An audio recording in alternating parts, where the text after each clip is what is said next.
विवेक का होना बहुत आवश्यक है। धन्यवाद। आर्ट ऑफ लिविंग है क्या? जीवन को उत्सव मनाना, सफल इंसान की क्या परिभाषा है? जिसका मुस्कान कोई नहीं छीन सके।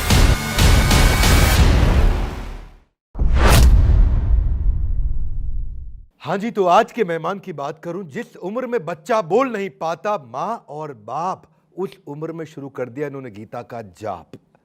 जिनसे मिलने वाले कभी दोस्त की तरह समझाते, कभी शांति दूत बन जाते, समाज में ये बड़ी बड़ी मुसीबतों का मांझा सुलझाते हैं। आज जिनसे मिल रहे हैं, उनका थंबनेल पे आपने पिक्चर देखा, ये एक व्यक्ति के रूप में इनका जन्म हुआ था, व्यक्तित्व के रूप में लोग इनको जानते हैं और आज विचार के रूप में ये स्थापित हो चुके हैं। हम आ चुके हैं बैंगलोर में। नमस्कार, मैं विवेक बिंद्रा बोल रहा हूं, फाउंडर एंड सीईओ बड़ा बिजनेस.com। वेलकम टू द बड़ा भारत शो। ऐसे लोग जो भारत को बड़ा भारत बनाते हैं, उन्हीं की कहानियां हम आप तक पहुंचाते हैं। आइए मिलते हैं Padma Vibhushan second highest civilian award और कोलंबिया का, मंगोलिया का, पैराग्वे का highest civilian award, 23 honorary doctorate degree, 156 देशों के अंदर आपके मंदिर, आपकी संस्थाएं काम कर रही हैं। हम मिलने जा रहे हैं हिज होलीनेस श्री श्री रविशंकर गुरुदेव से। आपका बहुत बहुत स्वागत है। नमस्कार। I am so excited to meet you today. इतना मैं खुश हूं। सबसे पहले मैं जानना चाहता हूं कि ये आर्ट ऑफ लिविंग है क्या, जीने की कला जो आपने पूरी दुनिया तक पहुंचाई। अगर आप एक लाइन में समझाएं तो क्या कहना चाहेंगे? जीवन को उत्सव मनाना, जीवन का उत्सव मनाना, जीवन को सम्मान करना। हम जीवन की जो एक्सेसरीज है, उसके उपकरण है, उस पर ज़्यादा उलझे रहते हैं, पर जीवन पर हम ध्यान नहीं देते। भगवान कृष्ण ने गीता में कहा, मैं जीवन हूँ, मैं चेतना हूँ, प्राणियों में मैं चेतना हूँ। उस चेतन सत्ता को जानना ही जीवन जीने की कला है। Very good. लेकिन क्या है, कोशिश करते हैं लाइफ को करने की सेट, फिर भी रहते हैं थोड़ा अपसेट, और जेलसी, हेट्रेड, ईगो, इतना वायलेंस, कंपटीशन। खुश रहने का कैसे रखे मिजाज? आपकी इतनी सुंदर स्माइल के पीछे क्या है राज? तो मैं आपसे पूछना चाहता हूँ, हिज होलीनेस, सब पता है लेकिन क्यों नहीं पता है कि खुशी का पता कहाँ है? तो मैं ये खुशी का पता जानना चाहता हूँ आज आपसे। इसी को ज्ञान बोलते हैं, इसी को विद्या बोलते हैं। बाकी सब अविद्या है। विद्या उसी को कहते हैं जो आपको अपने से मिला दे, आपके भीतर जो खुशियों की फवारा है उसको खोल दे, वही अध्यात्म है।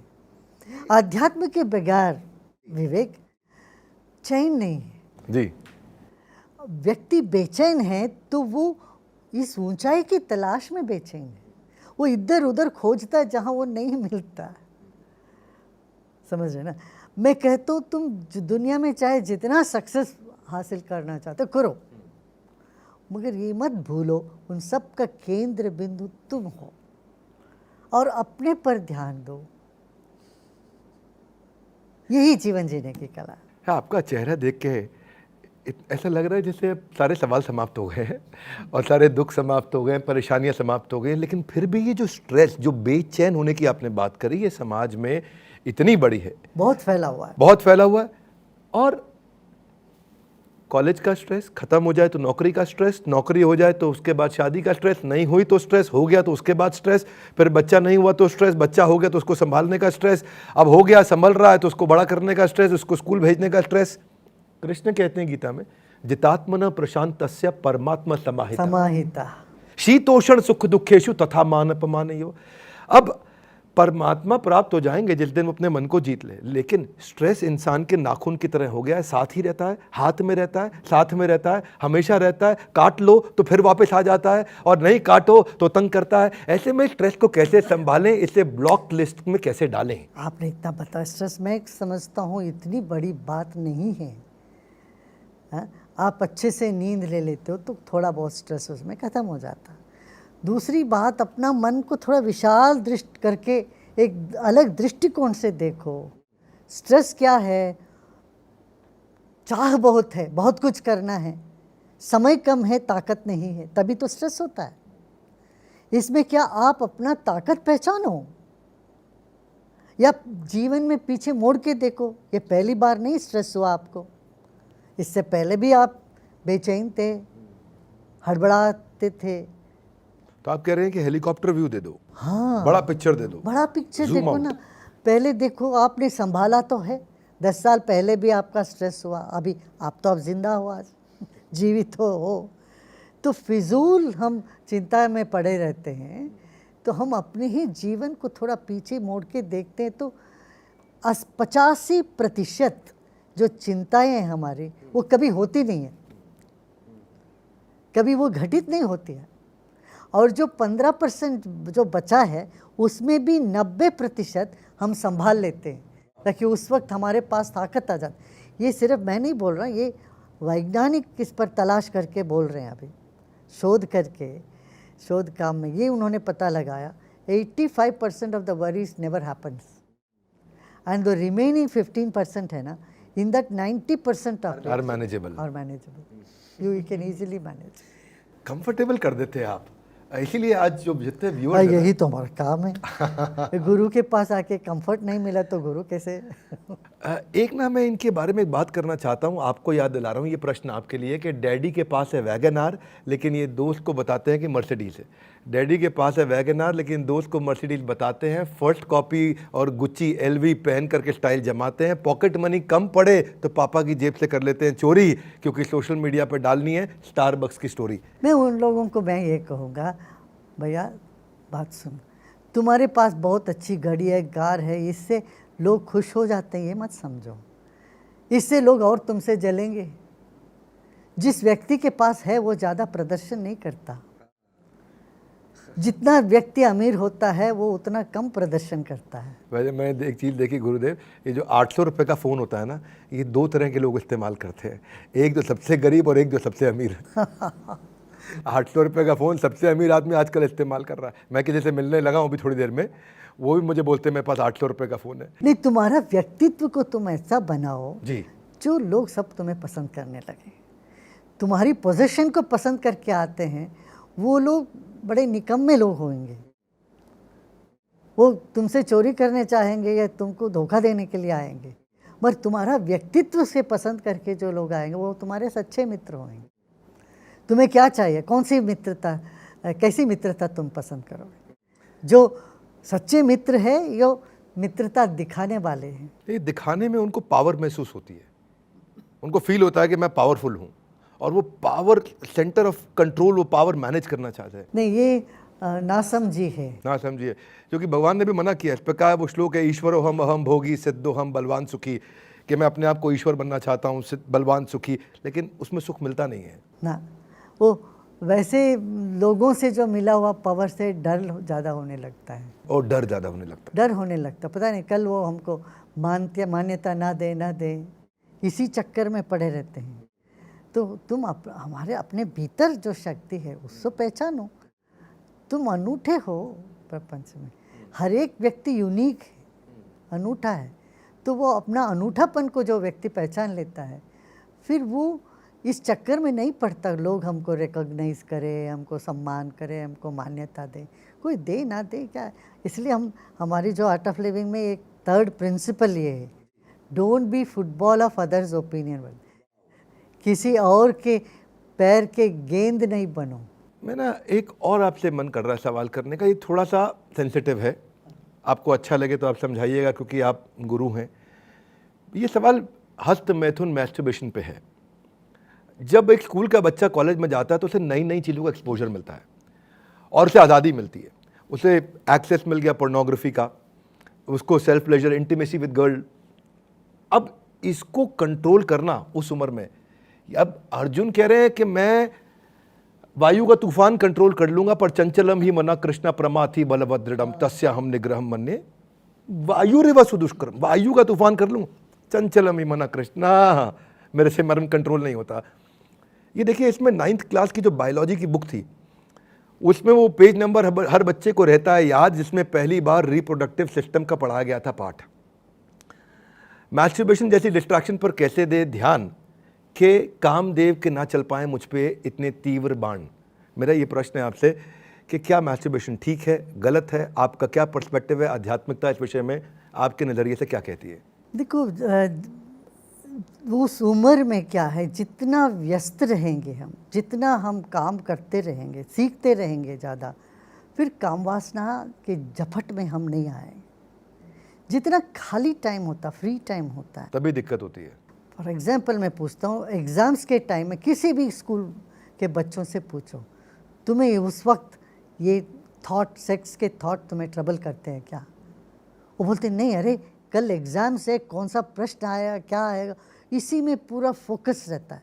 ऐसे ही किसी का कंपटीशन है, कोई रनिंग रेस पे जा रहा है, या कोई स्टेज पे परफॉर्मेंस नेक्स्ट डे करने वाले, या कोई इंटरव्यू देने जा रहे हैं। जब जीवन की ऊर्जा का कोई और एक चैनल मिल जाता है, तब हम इस पे नहीं जाते हैं, मैस्टरबेशन में, पोर्नोग्राफी में नहीं जाते। जब खाली होता है, अंग्रेजी में कहते हैं empty mind is a devil's workshop.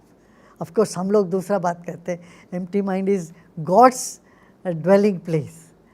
But यहाँ पर क्या है, हम तो ये कहेंगे कि अब उस यंग एज में संगीत में, नृत्य में, हास्य में, और एक ऐसा माहौल में रहे जहाँ हंसी मजाक हो, प्रेम हो, तब ये जो टेंडेंसीज हैं वो टेक ओवर नहीं करता व्यक्ति की।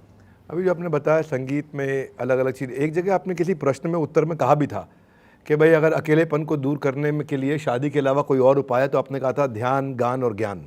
मैं ठीक याद कर रहा मैंने? हाँ हाँ बिल्कुल। ध्यान, गान और ज्ञान आपने कहीं बताया था। पर इसमें भी मन लगाते, शादी जो है आजकल टिक नहीं रही। कुछ साल अच्छा लगता है शादी के बाद, उसके बाद तकलीफ बढ़ रही है। यूएस में बहुत ज़्यादा है, 55% of marriages in America are getting divorced in less than 1 year of their marriage time. India में बहुत बढ़ गया है ये। आज शास्त्रों में बताया गया, त्रिनादपि सुनी चेना तरोरी व सहिष्णुना, कि आपको तिनके से विनम्र हो जाओ, पेड़ से ज़्यादा सहनशील बनो। और यहाँ मन करता भाई कैसे करें भाई, पिछले 10 साल के अंदर हमारे को आज यूएन कह रहा है कि यहाँ पे इंडिया के अंदर नंबर डबल हुआ है पिछले 10 साल के अंदर डिवोर्स का, और कोविड के बाद से दोबारा डबल हुआ है। तो अब जो कुछ कहते हैं जॉइंट फैमिली के कारण ने, कुछ कहते हैं लड़कियों की डिमांड बढ़ गई, कुछ कहते हैं फाइनेंशियली इंडिपेंडेंट हो गई इसलिए, कुछ कहते हैं अब लड़कियां बर्दाश्त नहीं करेंगी, अवेयरनेस बढ़ गई है। मुख्य बात यही है, सहनशीलता कम होने लग गई। हम क्या हो गए, इतने रेस्टलेस होने लगते हैं और अपनी जो सारी तनाव को दूसरे पर थोपने लगते हैं। तो हमारी जो समस्या का कारण हम दूसरों को मानने लगते हैं।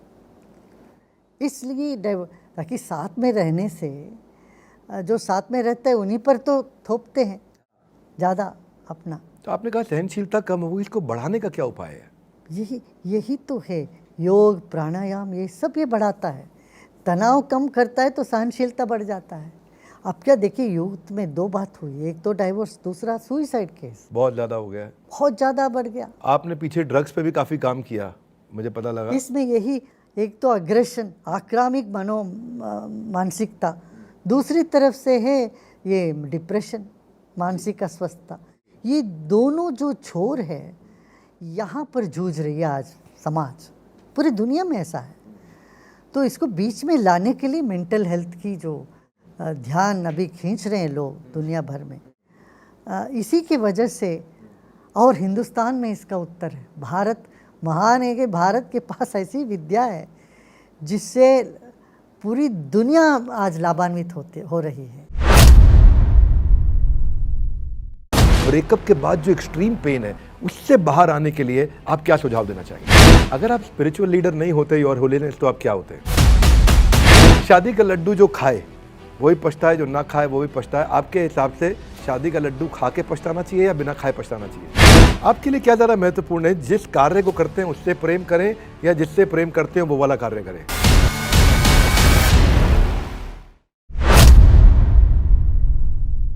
आजकल कॉलेज लाइफ में लिव इन रिलेशनशिप हो रही है। योर होलीनेस हालत ऐसी है कि breakup patchup, breakup patchup, breakup patchup, और यंगस्टर्स का अगर ब्रेकअप होता है तो ना उनका पढ़ाई में मन लगता है, ना उसके बाद शराब पीता है, रात भर जागता है।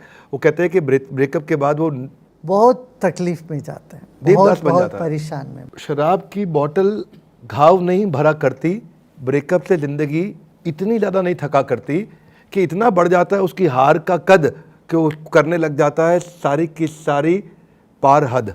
पता नहीं, मैं ऐसे राइमिंग करने का ट्राई कर रहा हूँ, पर मैं ये ज़रूर कहना चाहता हूँ कि ये ब्रेकअप के बाद जो एक्सट्रीम पेन है उससे बाहर आने के लिए आप क्या सुझाव देना चाहेंगे? सुदर्शन क्रिया। सुदर्शन क्रिया हम यही कहते हैं यहाँ पर, जो ब्रोकन हार्ट को हम हील करते हैं, रिपेयर कर देंगे, तुम आ जाओ। हाँ, कितने लोग सुइसाइड टेंडेंसी से बच जाते हैं इस तरह से ब्रेकअप के बाद, एकदम फिर नॉर्मल हो जाते हैं। अगर आप अलाउ करें मुझे और बताएं 1 मिनट में या शॉर्ट में सुदर्शन क्रिया होता क्या है? देखिए हमारे जीवन में देखते हैं हमारा शरीर में एक रिदम है, एक लयबद्धता है।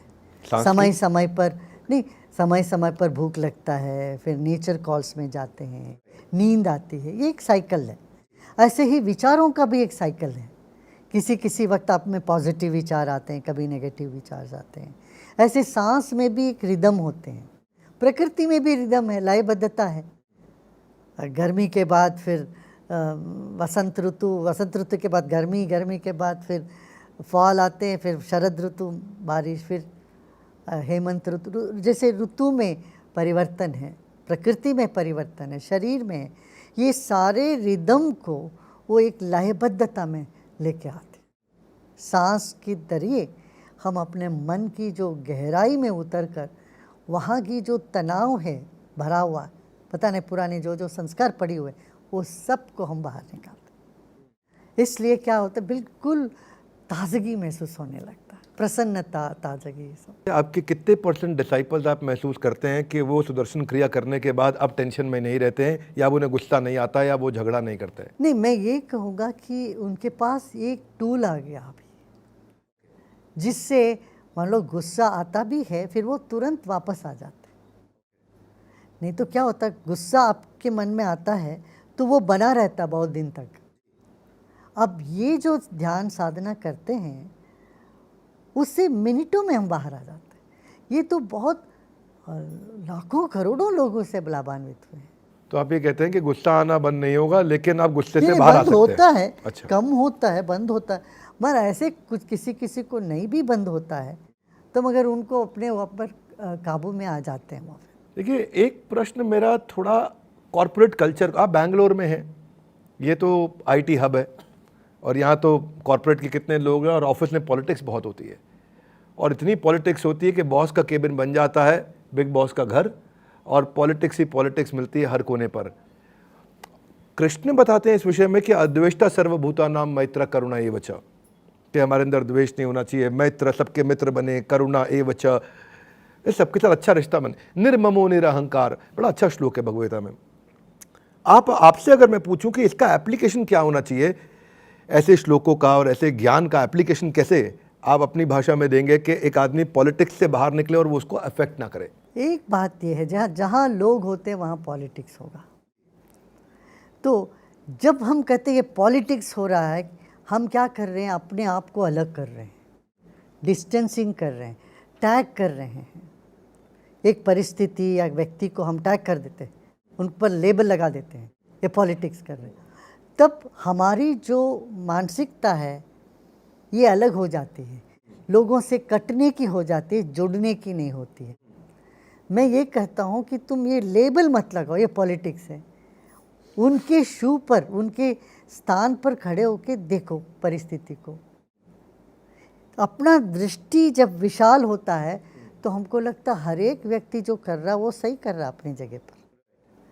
तो इस तरह से हम अपनी दृष्टिकोण बदलें, फिर हम किसी भी परिस्थिति से भागेंगे नहीं, भगोड़ी नहीं बनेंगे। भगोड़ी बनने से कुछ प्राप्त नहीं कर पाएंगे। अपने दृष्टिकोण को बदलें, ये दृष्टिकोण बदलें, और जहाँ पॉलिटिक्स होता है वहाँ रह के, उस बीच में रह के जीतना चाहिए।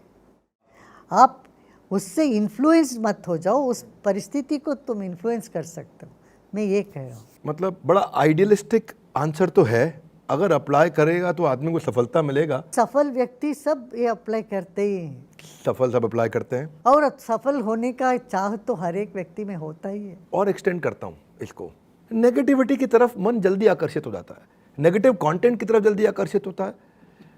कृष्ण कहते हैं यतो यतो निश्चलति मना चंचलम अस्थिरम तत्व तत्व, जहाँ जहाँ मन जाएगा वहाँ से वापस लाओ, क्योंकि मन तो चंचल अस्थिर है।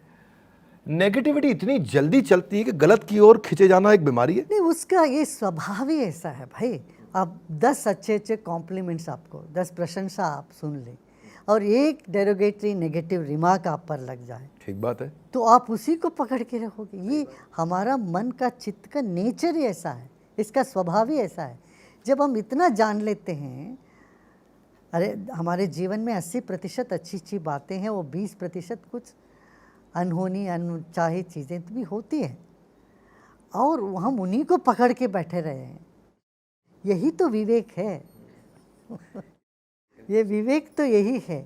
तो ये जान लेना, और विवेकहीन व्यक्ति को तो ना समाज में सुख है, ना यहाँ का सुख है, ना पर का सुख है। तो इसलिए विवेक का होना बहुत आवश्यक है। धन्यवाद, बिल्कुल आवश्यक है। और आप आशीर्वाद दीजिए कि हमारे में भी कोई विवेक आए और हम और आगे बढ़े, लोगों की मदद करें, उनको इम्पैक्ट करें। एक ना एक तरह का फिलॉसफी होता है कि अच्छा, पहले क्योंकि आप प्रेम की बहुत बात करते हैं, मैं आज आपके एक डिसाइपल से मिला तो उन्होंने बोला कि गुरुदेव में मुझे प्रेम दिखता है, और बड़ा अच्छा लगा मुझे, सुना, मैं चर्चा करा उनसे, थोड़ा और पूछा। तो देखिए, दो तरह की बातें होती हैं। एक है ब्रजमंडल में चंद्रावली और एक है श्रीमती राधा रानी। चंद्रावली कहती है तदीयता, मैं कृष्ण की हूं। श्रीमती राधा रानी कहती है मदीयता, कृष्ण मेरे हैं। तो कौन, चंद्रावली के कृष्ण के साथ संबंध में रिस्पेक्ट है, मैं कृष्ण की हूं, और इधर अगर राधा रानी के रिलेशनशिप को देखें तो वो लव है, कृष्ण मेरे हैं, प्रेम है। हमारे को समाज में एप्लीकेशन कैसे करना चाहिए? रिश्तों में रिस्पेक्ट रखनी चाहिए कि लव रखना चाहिए? क्योंकि दोनों अलग प्रकार के रिश्ते होते ना, हैं। दोनों एक ही सिक्के के दो पहलू है। इसको तुम अलग अलग नहीं कर सकते हो। जी, जहाँ प्रेम होता है वहाँ आदर भी होगा, और जहाँ आदर होता है वहाँ प्रेम अपने आप होने लग जाएगा।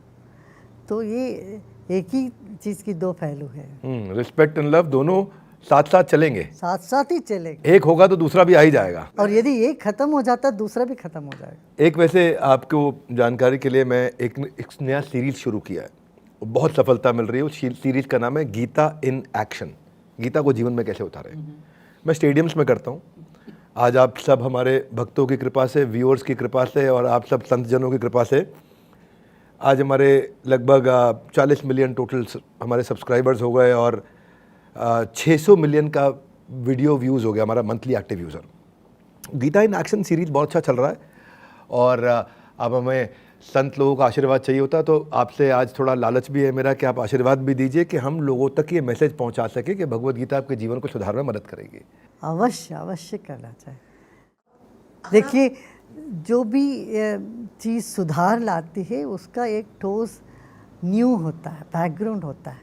तो हमारे जो ग्रंथ है, हमारी जो फिलॉसफी है, वो जब तक इस तरह की एक अनादि काल के जो चले आ रहे परंपरा से नहीं जुड़ी होती है, फिर वो मजबूत नहीं होता, वो शाश्वत नहीं होता। वाह, क्या बात। जो अनादि है वही अनंत काल तक चले। अनादि जाएगा अनंत तक। बहुत सुंदर, थैंक यू। तो इसलिए आप अवश्य करो, इससे लाखों करोड़ों युवाओं को लाभ मिले और सब खुशहाली अनुभव करें जीवन में, सब प्रसन्नता अनुभव करें, और इससे ज़्यादा क्या है। 4-5 मैं रैपिड फायर क्वेश्चन करना चाहता हूँ। हाँ हाँ बिल्कुल। पहला प्रश्न है, आपको तो सब प्यार करते हैं, आप किससे प्यार करते हैं? सबसे करता हूँ। करोड़ों लोग आपको दुनिया में फॉलो करते हैं, आप किसको फॉलो करते हैं? मैं फॉलो करता हूँ तो सत्य की मार्ग पर, ज्ञान की मार्ग को फॉलो। अगर आप स्पिरिचुअल लीडर नहीं होते और होलीनेस, तो आप क्या होते हैं? अभी भी मैं कहाँ स्पिरिचुअल लीडर हूँ। मैं अपने लिए तो कोई स्पिरिचुअल लीडर नहीं मानता। मैं जो हूँ सो हूँ। अच्छा, एक सफल इंसान की क्या परिभाषा है? जिसका मुस्कान कोई नहीं छीन सके, अरे वाह। जिसकी आत्मविश्वास कोई नहीं डगमगा सके। तो क्या श्री श्री के मुस्कुराते चेहरे पर भी कभी दुख की शिकन आती है? दुखियों को देखने से दुख तो हमें भी लगता है, हम कोई पत्थर थोड़ी ना है। वाह। मगर हम हैं शीशे जैसे, जो सामने जैसा होता है उसको तो प्रतिबिंबित होना पड़ता। आप दुनिया को जोड़ने की बहुत बात करते हैं, मैंने इस पे बात सुना, आपका सबका डर दूर करते हैं। क्या हिज होलीनेस को भी, योर होलीनेस को भी किसी बात का डर लगता है? तब तो मैं यहाँ बैठ ही नहीं सकता। एक बैलेंस लाइफ जीने के लिए एक चीज़ जो हर आदमी को करनी चाहिए, वो एक चीज़ क्या होगी? अपने आप को जानना। अपने आप को जानना। और एक ऐसी चीज़ जो उसको नहीं करनी चाहिए ताकि उसका जीवन बैलेंस रहे। आप ये नहीं पसंद करते जो लोग आपके साथ करें वो दूसरों के साथ आप मत करें। लाखों लोग आपसे आके लाइफ लेसन्स लेते हैं। योर होलीनेस, क्या आपको भी किसी ने कोई ऐसी एडवाइस दी जिसको आप आज भी बहुत पसंद करते हैं? अरे वो एडवाइस मैं याद रखता हूँ। ना, मैं एडवाइस पर डिपेंड ही नहीं करता हूँ। मेरा जो एक्शन है वो स्पॉन्टेनिटीली होता है। मैं कभी कोई चीज़ प्रिपेयर नहीं करता हूँ। शादी का लड्डू जो खाए वही पछताए, जो ना खाए वो भी पछताए। आपके हिसाब से शादी का लड्डू खा के पछताना चाहिए या बिना खाए पछताना चाहिए? देखिए, दो तरह के लोग होते हैं। जो शादी करके भी खुश रहते हैं, बिना करके भी खुश रहते हैं। दूसरे लोग शादी करके भी दुखी हैं, अकेले होके भी दुखी रहते हैं। मैं कहूँगा पहले जो वर्ग के लोग हैं वो बन जाओ आप। शादी करो या ना करो, खुश रहो। आप इतना दुनिया भर में ट्रैवल किया और आप आज आर्बिट्रेशन एक्सपर्ट है दुनिया के। कोई ऐसा भी कंट्री है इंडिया के अलावा जो आपको सेकंड होम लगता हो? मैं जहाँ भी जाता हूँ वहाँ अपनापन मुझे महसूस होता है और लोग भी मुझे ऐसा ही समझते हैं। हमें कोई फॉरेनर करके किसी भी देश में लोगों ने नहीं माना, अपना ही मानते थे। आपकी इतनी स्ट्रेंथ है, दुनिया आपकी स्ट्रेंथ जानती है, दुनिया में आपने इतनी सेवा करी, आज सैकड़ों देशों में आपकी प्रेजेंस है, आप दुनिया में ट्रैवल करते हैं, पर क्या आपकी कोई वीकनेस है? मेरी वीकनेस है कि मैं गुस्सा दिखाता हूँ तो ज़्यादा देर उसको रख नहीं पाता हूँ। मैं भी हंसने लगता हूँ, वो भी जिनको दिखाने के लिए मैं चेष्टा करता हूँ वो भी नहीं हो पाता। कभी कभी गुस्सा दिखाना पड़ता है, ज़रूरी पड़ती है। आपके लिए क्या ज़्यादा महत्वपूर्ण है, जिस कार्य को करते हैं उससे प्रेम करें या जिससे प्रेम करते हैं वो वाला कार्य करें? कोई भी काम करते हो बड़े प्रेम से करो।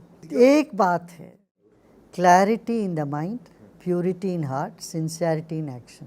ये अपना फॉर्मूला बनाओ। Clarity, purity, sincerity. मन में जो है ना क्लैरिटी हो, अपना दिल में जो है ना शुद्धता हो, किसी के प्रति कभी बुरा ना चाहे, और जो काम करते वो डट के पूरा प्रामाणिकता से करें। एक सर्वे हुआ था जिसमें बताया गया कि 99.7% लोग दिन में 5 मिनट हंस नहीं पाते। आज आपकी मुस्कुराहट को देख के अच्छा लगा है। मैं क्विकली इसको क्लोजर की तरफ लेके चलता हूँ। कहते हैं being simple is not that simple, being simple is not that simple, पर आपके चेहरे पे हमेशा रहता है वो मुस्कुराहट का डिम्पल। तो आपने भारत की संस्कृति और योग और आध्यात्म को दुनिया के कोने कोने तक पहुंचाया, आपने भारत को बड़ा भारत बनाया। आज हमारे साथ जुड़कर इस मंच की शोभा बढ़ाने के लिए आपका हृदय की गहराई से प्रेम पूर्वक बहुत बहुत धन्यवाद। बाकी लोगों को मैं ये कहना चाहता हूँ, छोटा हो या बड़ा हो, सिंगल हो या शादीशुदा हो, जॉब करता हो या बिजनेस करता हो, लिमिटलेस लर्निंग्स हैं इस वीडियो में सबके लिए। तो इस वीडियो को आपको सही व्यक्ति तक पहुंचाना, नंबर 1। 2, नीचे आकर के आपको 3 लर्निंग्स अपने लिए ज़रूर लिखनी है कमेंट बॉक्स में कि आपकी टॉप 3 लर्निंग्स क्या थी। बस थोड़ा सा इंतज़ार, आ गया एक और बड़ा बुधवार। बताइएगा कमेंट बॉक्स में अगले हफ्ते आप किनसे मिलना चाहते हैं। आपने रिक्वेस्ट किया था कि आप हिज होलीनेस श्री श्री रविशंकर गुरुदेव से मिलें। आज मैं आपकी इस रिक्वेस्ट के कारण खुद अपना शुद्धिकरण महसूस कर रहा हूँ। हमारे साथ जुड़े रहने के लिए, इस वीडियो को अंत तक देखने के लिए आप सबका हृदय की गहराई से प्रेम पूर्वक बहुत बहुत धन्यवाद। हिज होलीनेस आपका विशेष धन्यवाद।